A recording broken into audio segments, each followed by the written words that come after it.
Assalamu alaikum students, welcome to lecture number 9 of bio from chapter number 11, that is homeostasis.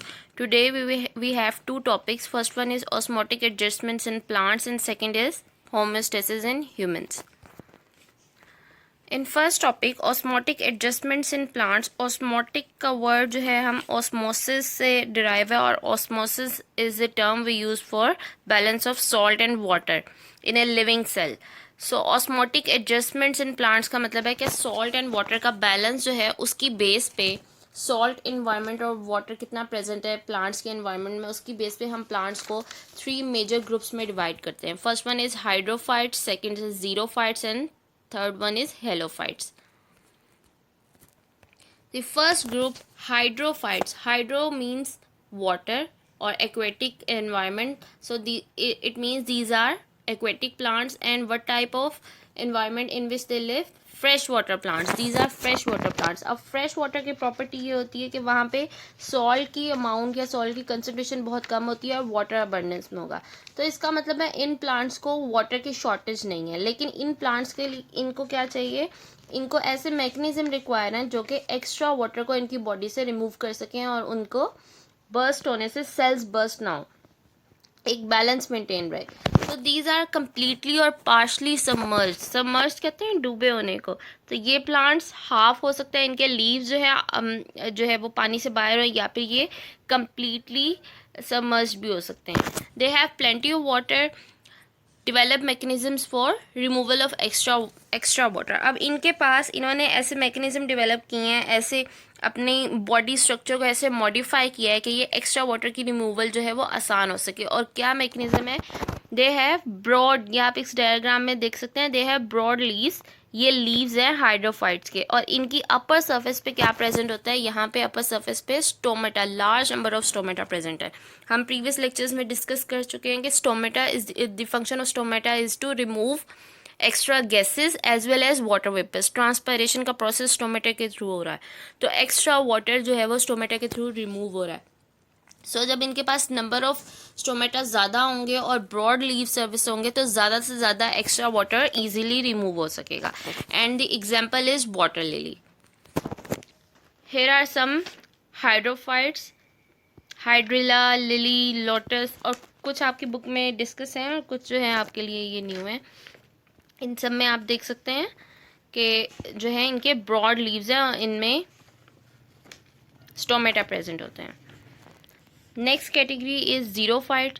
Xerophyte जो है इसके zero जो है water level को ही बता रहा है. Xerophytes they live in dry environments.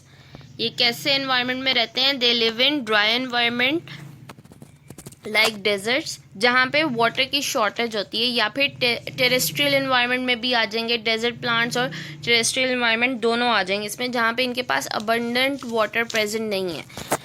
तो उसके लिए इनके पास क्या क्या, इनकी बॉडी में कैसे मैकेनिज्म है वाटर को. अब इनको क्या ज़रूरत है, इन्होंने अपनी बॉडी, ये इन प्लांट्स की बॉडी ऐसी मॉडिफाइड होती है कि वाटर को, मैक्सिमम वाटर को स्टोर किया जा सके. So first they have thick vaccine cuticle. Cuticle is the outer layer, जो शाइनी कवरिंग होती है. आप प्लांट्स या लीव्स को अगर आप ऑब्जर्व करें तो उनकी एक शाइनी कवरिंग होती है, उसको वैक्स की लेयर कहते हैं. Cuticle layer is the outer most layer over the epidermis to reduce loss of water. ये वाटर रेपेलेंट होती है और ये वाटर की शॉर्टेज को या फिर वाटर को ट्रांसपायरेशन को कंट्रोल कर रही होती है. वाटर जो है वो स्टोर करने में हेल्प आउट करती है. Less number of stomata. अब इनके पास स्टोमेटा कम होंगे और इन पे जो surface area, leave surface area भी कम होगा. और कुछ प्लांट्स में लाइक अगर हम कैक्टस की एग्जांपल ले लें तो उनमें leave, they shade there leaves, वो लीव्स को कम्प्लीटली शेड कर देते हैं और उनके पास सिर्फ स्टेम का एरिया रह जाता है. लीव्स को शेड करने का पर्पस ये होता है कि ताकि ट्रांसपायरेशन कम से कम हो और लॉस ऑफ वाटर बिल्कुल जो है वो ज़ीरो लेवल पे आ जाए. They reduce rate of transpiration. Deep roots, they have deep roots, और डीप रूट्स का क्या पर्पस है? To absorb maximum water from soil. अब इनमें सेकंड जो है एडेप्टेशन क्या है? They have succulent organs. Succulent organs कहते हैं वो ऑर्गन्स होते हैं प्लांट बॉडी के जो कि वाटर, मैक्सिमम वाटर को स्टोर कर सकें, और इन ऑर्गन्स में रूट्स आ जाएंगी और स्टेम भी आ जाती है कुछ प्लांट्स की। Some xerophytes have special parenchyma cells. Parenchyma cells जो हैं वो these are special plant cells होते हैं, जनरल सेल्स होते हैं उनके, और इनका फंक्शन होता है स्टोरेज एंड फोटोसिंथेसिस। और ये आपको यहाँ पे इसमें डायग्राम में दिखाया हुआ है, पेरेन्काइमा सेल्स की डायग्राम है, और इसमें टिश्यूज और ये आपको न्यूक्लियर मेम्ब्रेन जो है वो न्यूक्लियर मेम्ब्रेन में न्यूक्लियस इन्वेलप है, और यहाँ पे ये जो आउटर बाउंड्री ब्लू कलर की नज़र आ रही है ये सेल वॉल है। सो पेरेन्काइमा सेल्स जो हैं इन स्टेम्स और रूट्स इनमें प्रेजेंट होते हैं, और इनका फंक्शन स्टोरेज है। तो ये पेरेन्काइमा सेल्स जो रूट्स और स्टेम्स में प्रेजेंट हैं वो वाटर स्टोर करते हैं। Store large quantities of water. जब भी कभी बारिश होगी या अगर वो वाटर, एक्स्ट्रा वाटर एब्जॉर्ब कर लेंगे सॉइल से, तो वो अपनी बॉडी में रूट्स और स्टेम्स में स्टोर कर लेते हैं। दिस मेक्स देयर स्टेम्स और roots wet and juicy and they are called succulent organs. An example of such plants is cactus. Osmosis, यहाँ पे ऑस्मोसिस की डेफिनेशन दी हुई है आपकी बुक में। नेक्स्ट जो है हमारे पास नेक्स्ट ग्रुप हेलोफाइट्स। उनको पढ़ने से पहले हम ऑस्मोसिस को उसका कॉन्सेप्ट फ्रेश कर लेते हैं। What is osmosis? It is basically the movement of water from higher concentration to lower concentration. अब हायर और लोअर कंसनट्रेशन के लिए यहाँ पे दो टर्म्स यूज हुई हैं, hypotonic solution and hypertonic solution. ये टर्म्स आप 9th क्लास में डिटेल में डिस्कस कर चुके हैं। हाइपोटोनिक, हाइपो कहते हैं जिसमें हाइपो लेस के लिए यूज़ हो रहा है। हाइपर का वर्ड आप अक्सर यूज़ करते हैं कि गुस्से के लिए, ज़्यादा हाइपर ना हो। अक्सर हम ये अपनी लैंग्वेज में यूज़ करते हैं हाइपर का वर्ड। हाइपर का मतलब होता है ज़्यादा, और हाइपो उसका ऑपोजिट है लो। तो हाइपोटोनिक सॉल्यूशन की बात हो, अगर कहीं लिखा हो हाइपोटोनिक सॉल्यूशन, इसका मतलब है कि उसमें सॉल्यूट या सॉल्ट की अमाउंट कम है और वाटर ज़्यादा है। और हाइपरटोनिक सॉल्यूशन का मतलब है कि वहाँ पे सॉल्यूट या सॉल्ट की अमाउंट बहुत ज़्यादा है और वो वाटर का लेवल वहाँ पे बहुत कम है। सो यहाँ पे उन्होंने हाइपोटोनिक और हाइपरटोनिक से सेम डेफिनेशन है, बस उन्होंने वर्ड्स को रिप्लेस कर दिया। हायर कंसनट्रेशन ऑफ वाटर की जगह उन्होंने हाइपोटोनिक सॉल्यूशन लिख दिया। हाइपोटोनिक सॉल्यूशन में वाटर ज़्यादा ही होगा, and towards hypertonic solution means where level of water is low through semi permeable membrane. और क्योंकि ये mechanism living organisms, living cells के बीच में हो रहा होता है, तो सेमी परमिएबल मेम्ब्रेन यहाँ पे प्लाज्मा मेम्ब्रेन की बात हो रही है। यहाँ पे इस डायग्राम में भी डिफ्यूजन और ऑस्मोसिस के डिफरेंस को क्लियर किया गया है। डिफ्यूजन जो है वो सिंपल स्प्रेडिंग है वाटर मॉलिक्यूल्स की, कि इक्वल जो है सॉल्ट एंड सॉल्यूट जो है वो इक्वल हो जाएं। यहाँ पे आप देख सकते हैं ये सॉल्ट पार्टिकल्स थे और यहाँ पे इवनली स्प्रेड हो गए। This is the simple process of diffusion. लेकिन अगर सेम प्रोसेस एक मेम्ब्रेन के थ्रू, प्लाज्मा मेम्ब्रेन के थ्रू हो, तो उसको हम ऑस्मोसिस कह सकते हैं। इस डायग्राम में आप देख सकते हैं राइट साइड पे रेड सर्कल जो है वो सॉल्ट है, सॉल्ट के या सॉल्यूट आप कह लें वो मॉलिक्यूल्स है। सॉल्यूट के मॉलिक्यूल्स ज़्यादा हैं राइट साइड पे, इसका मतलब है वाटर का लेवल कम होगा। और यहाँ पे लेफ्ट पे रेड सर्कल या पे सॉल्ट जो है वो वाटर मॉलिक्यूल्स कम है। So water will naturally flow from left to right. जहाँ पे पानी कम है वहाँ पे फ्लो करना शुरू हो जाएगा, और तब तक फ्लो करेगा जब तक बैलेंस मेंटेन ना हो जाए। Here we have some examples of xerophyte plants. They have succulent organs, और आप देख सकते हैं इनके stems जो हैं या फिर leaves जो हैं जिनमें वो juicy हैं because of presence of stored water. Next is helophytes.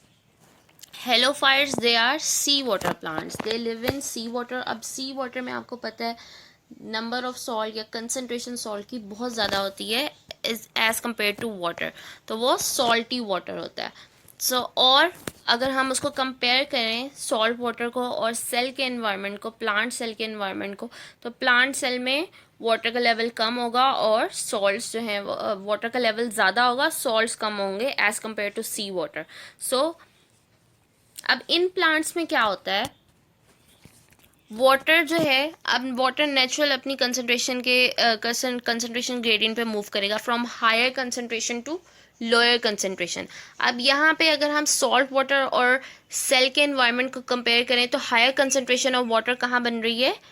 Higher concentration of water cell के साइटोप्लाज्म में बन रही है, क्योंकि वहाँ पे सॉल्ट्स कम है और सी वाटर में सॉल्ट्स बहुत ज़्यादा हैं, तो वहाँ पे लो कंसंट्रेशन ग्रेडियंट सेट हो जाएगा और water will automatically move from inside the cell towards outside in sea water. और अगर यही प्रोसेस कंटिन्यू रहा तो क्या होगा, इसे आप डायग्राम में देख सकते हैं, ये नॉर्मल सेल्स हैं और ये सेल्स इन सॉल्ट वाटर है। सारा वाटर सेल के साइटोप्लाज्म से आउटसाइड इन्वायरमेंट में मूव हो जाएगा and it will lead to shrinking of cells. अब इस प्रोसेस को प्रिवेंट करने के लिए, श्रिंकिंग को प्रिवेंट करने के लिए, अब हेलोफाइट्स में क्या मैकेनिज्म होता है? दे हैव वैक्यूल्स, आपने पढ़ा हुआ है प्लांट सेल्स में वैक्यूल्स होते हैं and they store water. Normal plants में ये वाटर को स्टोर करते हैं, लेकिन हेलोफाइट्स में क्या करते हैं, जब सॉल्ट आउटसाइड इन्वायरमेंट से सेल के अंदर मूव करता है तो हेलोफाइट्स अपने वैक्यूल्स में सॉल्ट की लार्ज अमाउंट जो है वो सेव कर लेते हैं और इससे हाइपरटोनिक इन्वायरमेंट क्रिएट करते हैं। अब अगर कंपैरिजन करें सॉल्ट वाटर एंड वैक्यूल का इनसाइड सेल जो है, तो वैक्यूल में कंसंट्रेशन बहुत हाई हो जाती है सॉल्ट्स की और एक हाइपरटोनिक या low concentration gradient of water set हो जाता और वाटर ऑटोमेटिकली सेल के अंदर मूव करेगा। In this way they prevent the shrinking. Water does not move out of the cells and maintains the balance. Example are sea grasses. In plants के example में sea grasses आ जाती हैं हमारे पास। और यहाँ पे एक पॉइंट जो है एक्टिव ट्रांसपोर्ट, अगर आपको 9 क्लास से रिकॉल करें, एक्टिव ट्रांसपोर्ट जो है transport of materials against concentration gradient, higher concentration की बजाय लोअर कंसंट्रेशन से हायर कंसंट्रेशन पे मूव करना, जहाँ पे कम है वहाँ से ज़्यादा की तरफ मूव करे, इसको हम एक्टिव ट्रांसपोर्ट कहते हैं और ये एटीपी इसमें एनर्जी यूज़ होती है। सो यहाँ पे बताया गया है कि प्लांट जो हैं वो वैक्यूल में जो सॉल्ट स्टोर करते हैं वो एक्टिव ट्रांसपोर्ट के थ्रू करते हैं, क्योंकि सॉल्ट जब स्टोर करने लगेंगे तो वैक्यूल में सॉल्ट की अमाउंट हाई होती जाएगी, लेकिन वो एक्स्ट्रा सॉल्ट को ऐड अप करते जाते हैं वैक्यूल में with the help of active transport.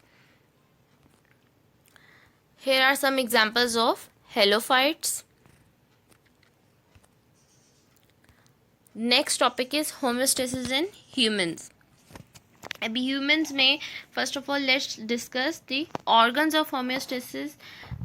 There are three major organs: lungs, skin and kidneys. Lungs हम chapter number 1 में discuss कर चुके हैं. They remove extra carbon dioxide from your body. Skin, what is the function of skin? It maintains temperature and water and salts. Sweating के through ये water and salts के level को भी maintain करती है स्किन और टेम्परेचर मेंटेन करती है। And kidneys filter excess water, salts, urea, uric acid from blood and form urine. Kidney जो है फिल्टर करती है ब्लड को प्योरीफाई करती हैं किडनीज और यूरिन फॉर्मेशन है इनका फंक्शन। इसके अलावा भी आपकी बॉडी में होम्योस्टेसिस ऑर्गन्स होते हैं, लाइक लिवर डिटॉक्सिफाई करता है ब्लड को, जितने भी हार्मफुल केमिकल्स हैं उनको किल करता है। आप लिवर के फंक्शंस भी हम 9 क्लास में डिटेल में डिस्कस कर चुके हैं, लेकिन आपकी बुक में यहाँ पे सिर्फ 3 ऑर्गन्स को फर्दर डिस्कस किया है, that is kidneys, lungs and skin. Skin में there are 2 protective layers of skin. और कौन सी लेयर्स होती हैं? Epidermis and dermis. Epidermis is the outer layer और आउटर लेयर है और उसमें ब्लड वेसल्स नहीं होते। It is the layer basically dead cells की लेयर होती है, जबकि डर्मिस जो है वो इनर लेयर होती है, उसमें ब्लड वेसल्स की फ्लो ब्लड वेसल्स होता है, सेंसरी नर्व एंडिंग्स होती हैं। इसमें जितने भी आपके टच, हीट, कोल्ड और प्रेशर, पेन को सेंस करने के लिए जो नर्व एंडिंग्स हैं वो डर्मिस में प्रेजेंट होती हैं। स्वेट ग्लैंड्स होते हैं, oil glands, hair and fat cells की, ये सारी जो सेल्स की लेयर्स भी वो डर्मिस में प्रेजेंट होती हैं। So dermis is basically the living layer जो कि सारे फंक्शंस को कंट्रोल कर रही होती है। It regulates body temperature, skin the thin layer of fat cells in dermis insulates body. अब ये जो फैट सेल्स की लेयर होती है डर्मिस में बहुत थिन लेयर होती है और ये एज ए इंसुलेशन प्रोवाइड करती है from outside environment. Goose bumps, जिसको हम कहते हैं उर्दू में आपने सुना होगा रोंगटे खड़े हो जाना। आपके जो हेयर्स की जो डर्मिस में हेयर सेल्स की जो लाइनिंग होती है इन केस ऑफ, अब इसमें क्या होता है गूज बम्प्स में क्या होता है, contracting of small muscles attach to hairs from forms goose bumps. अब इन हेयर्स के साथ जो मसल्स अटैच होते हैं वो कॉन्ट्रैक्ट होते हैं और एक लेयर ऑफ एयर आपकी बॉडी पे बन जाती है। This act as warm blanket, ये एक ब्लैंकेट के तौर पे एक्ट करती है और आपके बॉडी के टेम्परेचर को नॉर्मलाइज करने में हेल्प आउट करती है। Now skin also provide cooling effect bye sweat gland. Sweating से आपको इवेपोरेशन होती है और इवेपोरेशन से, स्वेटिंग और इवेपोरेशन से आपकी स्किन जो है आपकी बॉडी के टेम्परेचर को कम करती है और कूलिंग इफेक्ट प्रोवाइड करती है। Some metabolic waste are also remove from sweat, और स्वेटिंग के साथ वाटर होता है, वाटर में dissolve salts, urea, uric acid भी कुछ अमाउंट जो है वो स्वेटिंग के थ्रू आपकी बॉडी से रिमूव हो जाती है। What is the function of lungs? Lungs the concentration of carbon dioxide in the blood produce during cellular respiration. आपको पता है सेलुलर रेस्पिरेशन में आपकी बॉडी में कार्बन डाइऑक्साइड एक्सेस अमाउंट में प्रोड्यूस हो रही होती है और वो एक्सेस अमाउंट कार्बन डाइऑक्साइड की आपकी बॉडी से लंग्स के थ्रू रिमूव होती है। अब क्या होता है सेल्स के अंदर माइटोकॉन्ड्रियल मेम्ब्रेन में रेस्पिरेशन हो रही होती है, वहाँ पे कार्बन डाइऑक्साइड बन रही है और वो सेल्स से फर्दर डिफ्यूज़ होती है वो कार्बन डाइऑक्साइड टिश्यू फ्लूइड में। विद इन दी सेल्स जो फ्लूइड प्रेजेंट है वहाँ पे डिफ्यूज़ होगी और वहाँ से ब्लड में चली जाएगी और ब्लड वो सारी कार्बन डाइऑक्साइड कैरी करेगा टूवर्ड्स लंग्स और लंग्स से एक्सचेंज हो जाती है। और व्हेन यू एक्सहेल, जब आप सांस खारिज करते हैं उसके साथ जो है एक्सहेलेशन में सारी कार्बन डाइऑक्साइड एयर के थ्रू बाहर निकल जाती है आपकी बॉडी से। Yes, this is all about today's lecture. If you have any confusion, you can ask.